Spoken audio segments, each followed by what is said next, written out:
जब कोई वस्तु समय के साथ अपना स्थान बदलती है तो कहते हैं कि वह गतिशील है। जब हम गति की बात करते हैं तो हमारे दिमाग में सबसे पहले कारें, बसें, ट्रेनें, हवाई जहाज इत्यादि जैसी चीजें आती हैं। हालांकि दूसरी वस्तुओं में भी गति होती है। एक बड़ी दीवार घड़ी को याद करने की कोशिश कीजिए। क्या आपको याद है कि घड़ी की तली में एक लंबी छड़ी होती थी जिससे एक छोटा गोला जुड़ा हुआ होता था? यह एक लोलक है। यह सेकंड की सुई के टिक टाक के साथ तारतम्य बनाते हुए आगे पीछे गति करता है। इस पाठ में हम सरल लोलक या लोलक के बारे में चर्चा करेंगे। उद्देश्य। इस पाठ के अंत में आप निम्न करने में सक्षम हो जाएंगे। सरल लोलक को परिभाषित करना, आवर्ती या दोलन गति और सरल लोलक के आवर्त काल को परिभाषित करना, एक समान और असमान गति के बीच विभेद करना, दूरी समय ग्राफ बनाना।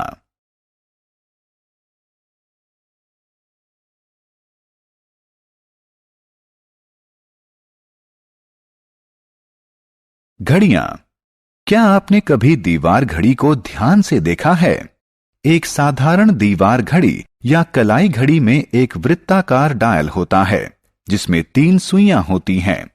वृत्ताकार डायल 12 बराबर भागों में बटा होता है और प्रत्येक भाग 5 मिनट का प्रतिनिधित्व करता है। डायल को ध्यान से देखने पर आपको पता चलेगा कि डायल में 60 छोटे भाग भी हैं। एक छोटा भाग 1 मिनट के बराबर होता है। सबसे लंबी सुई जो सबसे तेज चलती है उसे सेकंड की सुई कहते हैं। यह 1 मिनट में एक चक्कर पूरा करती है। सबसे छोटी सुई जो सबसे धीरे चलती है उसे घंटे की सुई कहते हैं। यह एक चक्कर 12 घंटे में पूरा करती है। जो सुई घंटे की सुई से बड़ी और सेकंड की सुई से छोटी होती है उसे मिनट की सुई कहते हैं। यह सेकंड की सुई से धीरे लेकिन घंटे की सुई से तेज चलती है। यह एक चक्कर 1 घंटे में पूरा करती है। सरल लोलक। सरल लोलक में धातु के एक छोटे गोले को धागे से बांधकर लटकाया जाता है। धातु के गोले को लोलक का गोलक कहते हैं। धागा जिससे गोलक बंधा होता है वह नीचे की तरफ से खुला होता है और ऊपर के सिरे पर एक स्टैंड से बंधा होता है। जब लोलक गति नहीं कर रहा होता तो कहते हैं कि यह विराम अवस्था में है। विराम अवस्था की स्थिति को लोलक की माध्य स्थिति या साम्य स्थिति भी कहते हैं। सरल लोलक की गति। मान लीजिए कि किसी सरल लोलक का गोलक साम्य स्थिति में है। यदि हम इसे किसी एक तरफ बाएं या दाएं ले जाकर छोड़ दें तो यह इधर उधर गति करने लगता है। किसी सरल लोलक के इधर उधर की गति करने को इसकी आवर्ती गति कहते हैं।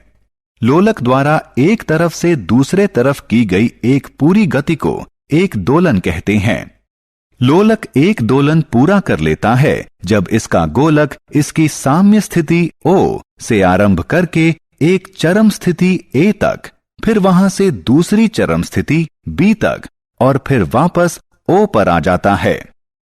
लोलक तब भी एक दोलन पूरा करता है जब इसका गोलक एक चरम स्थिति A से दूसरी चरम स्थिति B पर तथा B से वापस A पर आ जाता है।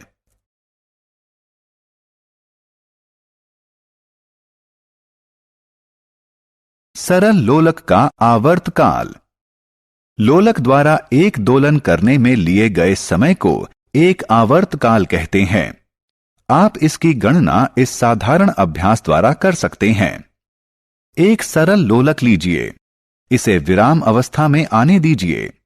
साम्य स्थिति को O के रूप में चिन्हित कीजिए। अब गोलक को एक चरम A स्थिति पर ले जाइए और इसकी स्थिति को नीचे की जमीन पर चिन्हित कर लीजिए। विराम घड़ी को चालू करके उसी के साथ साथ गोलक को छोड़ दीजिए। जब गोलक चरम स्थिति A पर वापस आए तो समय दर्ज कर लीजिए। इस गतिविधि को दोहराइए। इस बार माध्य स्थिति O से शुरू कीजिए। लोलक द्वारा O से A से B और फिर B से O तक एक संपूर्ण दोलन में लिए गए समय को दर्ज कर लीजिए। दर्ज किया गया समय एक सरल लोलक का आवर्त काल है। समान गति और असमान गति। किसी वस्तु की गति को उसकी चाल के आधार पर दो भागों में बांटा जा सकता है। यदि किसी सरल रेखा के अनुदिश गति करती हुई वस्तु की चाल परिवर्तित होती रहती है तो इसकी गति को असमान गति कहते हैं। उदाहरण के लिए, एक बस अपनी लंबी यात्रा के दौरान विभिन्न समय पर भिन्न भिन्न चाल से चलती है, अतः इसकी गति असमान गति है। यदि कोई वस्तु किसी सरल रेखा के अनुदिश नियत चाल से गति करती है तो इसकी गति को एक समान गति कहा जाता है। जैसे एक कार छोटी दूरी की यात्रा के दौरान एक ही समान चाल से चलती है।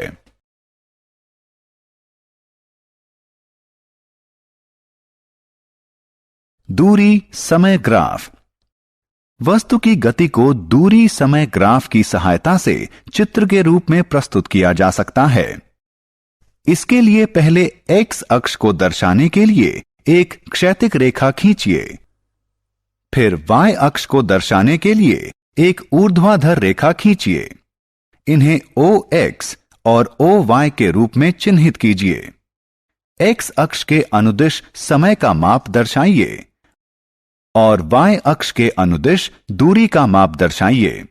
संबंधित अक्षों पर दूरी और समय के मान अंकित कीजिए। अब ग्राफ पेपर पर दूरी और समय के प्रत्येक समुच्चय को दर्शाते हुए बिंदु अंकित कीजिए। ग्राफ पर अंकित सभी बिंदुओं को मिला दीजिए। इससे आपको एक सरल रेखा दूरी समय ग्राफ प्राप्त होगा जो यह दर्शाता है कि वाहन एक नियत चाल से चल रहा है। इस ग्राफ की सहायता से हम किसी समय विशेष में वाहन द्वारा तय की गई दूरी ज्ञात कर सकते हैं। हम प्रस्थान बिंदु से किसी विशेष दूरी को तय करने में लगे समय को ज्ञात कर सकते हैं। इसी प्रकार हम चाल की गणना भी कर सकते हैं। सारांश। आइए हमने जो कुछ सीखा है उसे संक्षेप में दोहराएं। एक सरल लोलक के इधर उधर गति करने को आवर्ती या दोलन गति कहते हैं। सरल लोलक द्वारा एक दोलन करने में लिया गया समय सरल लोलक का आवर्त काल कहलाता है। यदि कोई वस्तु एक सरल रेखा के अनुदिश एक समान चाल से गति करती है तो इसकी गति को एक समान गति कहते हैं। यदि कोई वस्तु एक सरल रेखा के अनुदिश परिवर्तित होती चाल से गति करती है तो इसकी गति को असमान गति कहते हैं।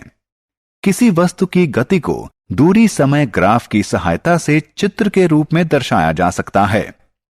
समान चाल से चल रही वस्तु का दूरी समय ग्राफ एक सरल रेखा होता है।